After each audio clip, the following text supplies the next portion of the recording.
பக்கத்து வீட்டு அக்காலாம் மார்னிங் 3 மணிக்கு கிளம்பி போன இடத்துக்கு தாங்க நாங்கள் கூலாக ஈவினிங் கிளம்பி போனோம். அதுதான் எந்த இடம்னு பார்த்தீங்கன்னா, நம்ம சிறுவாபுரி கோயிலுக்கு தாங்க கிளம்பி போனோம்.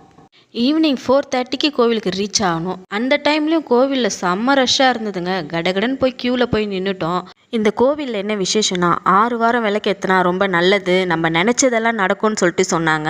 நீங்கள் யாருன்னா இந்த கோவிலுக்கு வந்து 6 வாரம் விளக்கேற்றிருந்தா கமெண்ட் பாக்ஸில் கமெண்ட் பண்ணுங்கள். ஃப்ரீ க்யூவில் போனாலும் க்யூ நல்லா ஃபாஸ்ட்டாக மூவ் ஆகுது. ஒரு சில பேர் கூட்டமாக இருக்குது, சாமி பார்க்க முடியாதுன்னு சொல்லிட்டு கூட கிளம்பிடுறாங்க.